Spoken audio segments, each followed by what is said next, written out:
Hey y'all, it's Jennifer. Welcome back to my channel. Today I am coming to you with my April wrap up, and I have had to stop and start myself so many times because I keep saying it's my May wrap up. I promise I'm not trying to wish time away because this year has flown by, and in particular April did. And so it's not a shock to me that I didn't finish that many books this month. And the ones that I did finish, I actually had two bangers. 2 5 stars, but it seems like everything else felt fairly forgettable to me, which is a real shame. The past couple of weeks here at the end of April, I have been in a bit of a slump, I'll be honest with you. I have a busy few weeks coming up, and so I just think my brain has not been on concentration mode by any stretch of the imagination. And also, NCT has a new unit that is composed of my bias and my bias wreckers. All the songs on it are good, and they're earworms. And like, they've laced the title track Perfume with some kind of crack cocaine or something like that, because it means that throughout the day you'll just be sitting there, mind trying to be blank, and in they'll come. The song will just play on a loop in your brain. It's absolutely insane what they've done. Anyways, I do think I'm gonna blame that. I'm just gonna blame having a song stuck in my head for 2 weeks straight. I'm gonna blame that on this slump. But also just in general, being busy, I always feel like I don't have the same level of focus because I'm not getting to read for long stretches of time, so I don't feel like I'm really committing to any of the books that I've picked up. But I did finish 6 books this month, and let's go on and get into them. I feel like it's all over the place, honestly. The first of these is The Secrets of Hartwood Hall by Katie Lumsden. This is BookTube's own Katie Lumsden, Katie of Books and Things fame. I'm sure that all of you know who she is, and I'm sure that a lot of you have come over to me from her channel because she often shouts out other booktubers. And I think if you've been curious about this because you've watched her on BookTube for many years, I think when you read this, you will agree that it is such a Katie story. Every element that's present here just feels like something that Katie would have loved in other books. So I feel like this is a love letter from her to Victorian literature in particular, but also in general, like Victorian tropes and maybe modern perceptions of the Victorian period and the Gothic in particular. And so this is kind of a secluded house story. There's a mystery element to it, and there's just something very eerie and Gothic about it in that the house feels like a character in the narrative, which I really love. I really love things that are set up like this. So I was also set up to really enjoy it. And I do think it's a book that should be read in autumn. And I feel like in particular, it feels very Halloween-y. I think it's going to be a book that would be ideal to pick up during Victober, actually, because the characters, of course, are also talking about literature that they're enjoying reading. What the book did really right for me was build atmosphere and build dread in you as the reader. And it also really got you invested in those mystery elements. You were constantly wondering what certain characters were doing. And I really appreciated the fact that I was able to see all of the research that she put into it. It was so well thought out and well researched, in my opinion. It just feels very iconically Katie, in my opinion. And so if you have been thinking about picking it up, I think you should, because I think what you expect is kind of what it is. And I mean that in the best way possible. I really enjoyed the mystery elements here. This was helpful to me, especially as I felt like I was coming in and out of a slump. It was helpful to me to have an element that I could grasp onto where I was trying to figure something out. It was helpful to me to have that to keep me going. I guess the biggest book of the month is one that I essentially wound up filming an entire reading vlog around. I really unintentionally did that, but that is Priory of the Orange Tree. This took up the bulk of the first couple of weeks of April for me, and I don't mean that in a bad way. It's a really big book, and I knew it was going to take me some time to get through, but I still felt like I spent a very long time in it. It did not feel as long as it looks, and it also felt like it should have been long, in my opinion, just because the story was so well contained. There was definitely a beginning, middle, and end to this story, and it doesn't feel like a book that really needs a sequel at all. So this is a high fantasy that has been making the rounds. It is a standalone high fantasy about dragons. Essentially, the entire setup for the world is how different nations, how different countries in this world view dragons. Some of the dragons are viewed as gods. Some of the dragons are viewed as very evil and villainous. And that in and of itself is really interesting. I want to say that I thoroughly enjoyed this book. It kept me engaged all the way through. I think I thought about DNFing it towards the end just because I felt like it wasn't going to go anywhere meaningful. And I feel like that's maybe my major complaint, is that the characters felt like stock characters, but also in general, that the dragons did not figure into it as prominently as I personally thought they should have. They were just kind of talked about. Even the ones that we knew were there and the ones that you knew were interacting with POV characters off page, they had little to no bearing on the plot, in my opinion, in any meaningful way. And thus, I kind of wondered why the book focused on dragons, because they were so cool. I mean, they were so neat. The dragons in the West are kind of what I think of as a typical fantasy dragon, fire-breathing dragons. But in the East, the dragons like live in the water and they create pearls. And so they kind of read to me as like a Chinese dragon from mythology, and I just loved it. Loved it. I really wanted to spend more time with the dragons. I gave the book 4 stars, so I thoroughly enjoyed the ride. I mean, I really had a great time reading this book, but there are some shortcomings to it that I just don't think can be ignored. I think one of the main things that you see talked about with Priory of the Orange Tree is this sapphic relationship at the heart of it. In what way?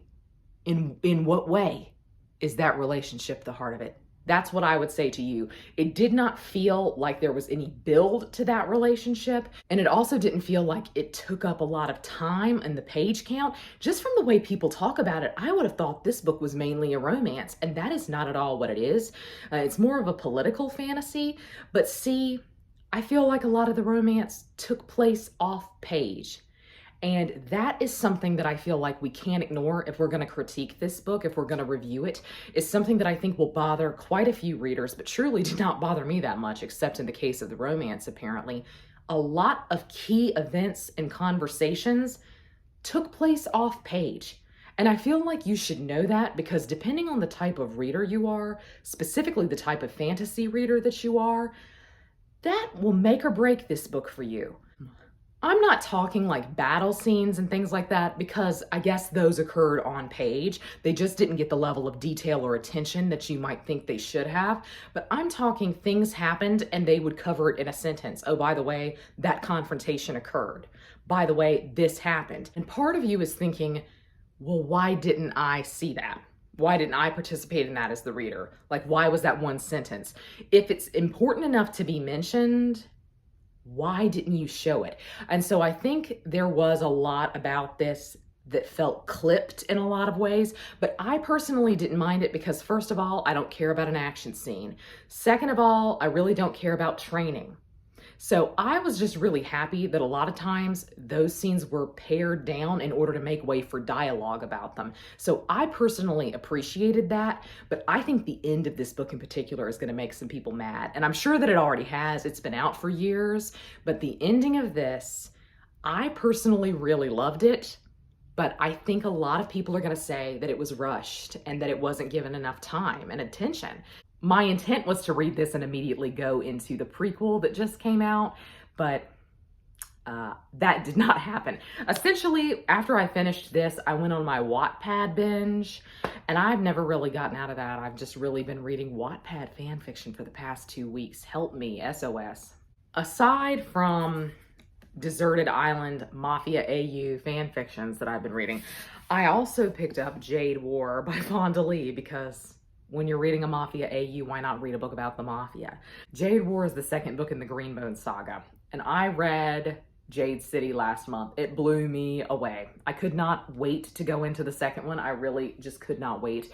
And I immediately kind of moved into this one. I felt myself going into this slump. I knew this would help me. And if you can believe it, the second book is even better than the first. I spent the last 50 pages of this picking my jaw up off the floor. I could not believe what was going on. This is a masterclass in terms of writing. I just can't believe it. The way it's plotted, the way the characters are crafted, the intrigue going on, I feel like it's so complex but believable. I truly get lost in this. When I am reading these books, it's like I am no longer in this reality. I am there, or I am in the theater watching a film. That is the way these feel to me. They are incredibly cinematic. They are very easy to visualize. And I just think there's something really magical about the writing specifically. You can just so easily see what's going on. I think when people hear this is kind of a mob story, I think maybe your perception would be that there is a lot of action going on.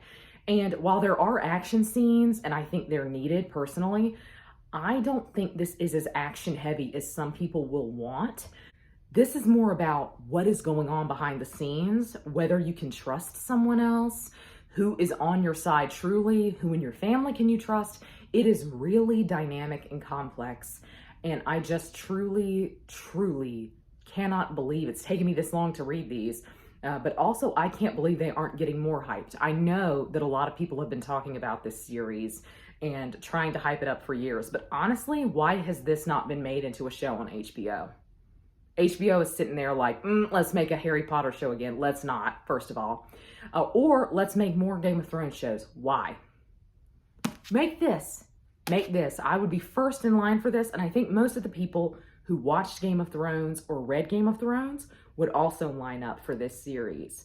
I think there's a lot of similarity in tone to those series. I know I talked about this last month with the Jade City, but I think if you're someone who doesn't like a lot of magic in your fantasy stories and you're more interested in kind of that political intrigue or kind of the competition between royal houses, that's exactly what this is. It's just in an urban setting. This book became more of a worldwide scope, and it also felt like it was more political. In some ways, I wish that it hadn't done that because I just really liked our little world, our little city from the first book. And it felt like I spent a lot of this kind of trying to understand other fantasy nations. But if you think about it, that was really smart. Book 1 kind of pulled us in by the mob and the Greenbones.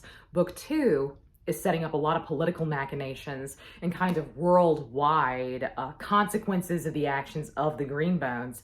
And I'm sure book 3 is just going to really hit the gas. It's going to be all gas, no brakes. I cannot wait to start it. I keep pushing it off, even though I know I'm currently in a slump and I know it would help me. I keep pushing it off because I do not want this to end. Truly, these are going to be my favorite books of the year. I'm calling it now. I also read this month Paris Hilton's memoir. Before you ask me, Jenny, why? I really had heard that her memoir was very, very good, first of all. Second of all, I'm going to a concert next week and I am making beaded keychains as like freebies, stuff to give away at the concert. And I felt like a normal person would listen to an audiobook while doing this instead of listening to the same song on a loop for hours straight. And so I got this thinking it probably would not take a lot out of me to listen to this while also doing something with my hands, and it was true. So Paris Hilton was a big celeb in the early 2000s, and I remember her, but I was never very into her when I was younger. I feel like, and she talks about this a lot, just kind of the internalized sexism of the industry and how she was marketed specifically and how she decided to lean into that. Akin in a kind of way to Marilyn Monroe. Marilyn Monroe was a galaxy brain, like truly an intelligent individual, and she played dumb because she knew that that would get her places. And Paris Hilton talks a lot about doing the same kind of thing. She's clearly a very successful businesswoman today, and she was at the time, believe it or not. She's kind of one of the original influencers, you might say. And in so many ways, she is still influencing fashion because as Y2K fashion has come back in, her looks are still the standard. She went through so much that is truly, truly horrible. And that is not to say that she always acted like the best person, like she was always a ray of sunshine, because she wasn't, but she does not deserve what her parents put her through or what the world put her through, frankly. It was very upsetting to read in parts. Like, I just would stop. I was beating them going, what? I can't believe it. Where are your parents? And then you learn her parents did this to her. They essentially sent her to conversion camps. She read this audiobook easily. That was the reason I enjoyed it. I love her voice. I love to hear her speak. And I felt like it lent an emotion to her story. And so I really enjoyed that. The one thing I'll say about this, as she tells you this at the start of the memoir, she has ADHD, which she was diagnosed with later in life than most people are. So she decides that she is going to tell the memoir in a non-linear fashion. And so, like, she's talking about this happened to her as a teenager. She's at one of these kind of conversion camps or behavioral therapy camps. And then she just kind of breaks in and she's like, oh, by the way, the Bimbo Summit, where they took a picture of her, Lindsay Lohan, and Britney Spears in a car. Like, oh, this is what happened with that, which is easily one of her most iconic moments, but it was slipped in amidst her processing trauma on the page. It was very bizarre, and I just don't know that it worked all the time. I understand that's how her brain works, and that's what she wanted to convey, but I don't think it made for the best reading experience, even in listening. I thought this was fascinating. I am a sucker for a celebrity memoir. I will read any of them, even if I'm not fully invested in them as people. I don't feel like I was all that invested in Paris when I was younger. In fact, I think I probably disliked her again because of that kind of internalized misogyny, let's say, internalized sexism, where you kind of had to see yourself in competition with girls who were different from you. One part that I really, really loved in this is where she addressed this head on, and she talked about Pink's song, Stupid Girls, which kind of lampooned Paris and other girls like her, Jessica Simpson, Lindsay Lohan, just the lot. And at the time, that was a really fun song, and actually, like, me as a target age range, I guess, for it, like trying to inspire young girls to do something better with their life than what Paris Hilton is doing. Like, essentially, you can become the president. You can do a lot of things that are meaningful with your life. And Paris Hilton quotes from the song and she says, I agree with that totally. And I think it's sad that you didn't think I was capable of that. And I thought that was so profound and good for Paris, frankly. I gave this 4 stars and I really, really enjoyed it. But I basically gave it 4 because of the writing style. I have a very hard time rating memoirs. It's hard for me to put a number on you telling your life story, but the writing style here really did make it very jolting. Let's talk about the love of my life, Petrarch. I am obsessed with him. Obsessed with him. So I did film at least partially a vlog of this. I think it's fallen off, but I still have a little bit to go. I've already rated it 5 stars. There's no need. You know, when you've read something that's perfect, when you've read something you couldn't improve on, you can't even critique. I mean, what am I going to say? 5 stars. This was incredible. Truly it was. I am saving a few of the last poems just for a rainy day because I wish this was the entire canzoniere, but this is just a selection.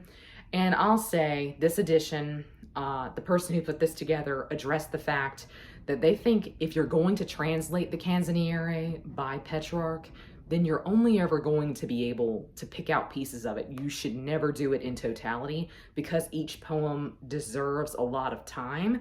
I agree. I'm sure it's all been translated across the centuries, but I just really like to read one translator's version of events the first time that I'm reading something. And so that's what I did here. I believe I have read pieces and individual poems out of the canzoniere before, but I have never read the majority of these, and they are stunning. Stunning. If you enjoy poetry like me, please read this. I mean, please read this. You will sit there and just go, every 5 pages. Over the past couple of weeks, this has been essentially what I can focus on because it's been one poem here and there. And so that has been what my level of concentration is. So I'm pretty glad that I decided to pick this up this month anyway, because apparently it's just what I needed. But wow. I mean, there's really nothing to say. This is a collection of love poetry, and it is poetry that Petrarch wrote across 40 years of time. And so the poems are not in the collection chronologically. They are in the collection the way that he wanted them ordered at the end of his life. To my knowledge, he was constantly reordering these poems. And so the state that it's in now was kind of his last order of these poems. So you can read these out of order. I wouldn't stress about that. You can read them on an individual basis and you're not missing much. But I think it's interesting that he would have decided to place them in this order, but they are all basically written to or about Laura, who was his muse. Petrarch saw Laura in a church in the early 1300s. He saw her in a church in Avignon. Laura sadly died of the plague in 1348, and so some of these poems are written when she's still alive, some of them are written after she died. I mean, listen at this. Love found me with no armor for the fight, my eyes an open highway to the heart, eyes that are now a vent for tears to flow. And yet he played no honorable part to wound me with his shaft in such a state. He saw you armed and dared not lift his bow. I mean, literally, I wanted to pick up my pillow and just scream into it while I was reading this. Incredible. Last but not least, we have a book that I read in essentially one sitting, and it's a 5-star, and it's a 5-star thriller, Who Am I? That is The Only Survivors by Megan Miranda. I did a bad thing. I got this from Book of the Month, intending to save it for when I go to the beach next time, because I often go to the Outer Banks, which is where this is set. But I couldn't resist it. I just thought, I'm going into a slump, and a mystery always helps me. And so I picked this up. This was incredible from start to finish. This is, of course, like many thrillers, it has kind of a past narrative, something in the past about 10 years ago is really influencing the future. But in this case, there was kind of a natural disaster that happened while these kids were on a school trip, and they were essentially like washed away into a river in Tennessee. And every year, the group of survivors from this event get together and kind of process their trauma and talk about it. So this year they get together in their same old place in the Outer Banks, and one of them has been killed. This alternated chapters between what's going on currently as they're figuring out what's going on, is somebody trying to pick them off, but then you get chapters of the event as it's happening, as like the buses wash off the cliff into the river. Those chapters were some of the most like spine-chilling chapters I've read in a long time. They almost read like a horror book. I loved it, truly loved it. It wasn't graphic if that's what you're worrying about, but I just really felt a level of suspense in it. Even though we knew who was going to make it out and who wouldn't, it was still incredibly suspenseful to read those chapters. I was reading this at, I think, midnight one night. It was a weekend, thank goodness. But it was midnight, and I thought, I've got 150 pages left. I'm finishing it. And I did. 1:30 in the morning, I finished it. It was incredible. I automatically gave it 5 stars. For me, it was absolutely amazing. And I think I very rarely rate a thriller 5 stars, but I truly saw none of this coming. And I think it may have been that I was reading it so fast that I never gave myself the time to figure it out. But surely the majority of the reveals are ones that I didn't see coming.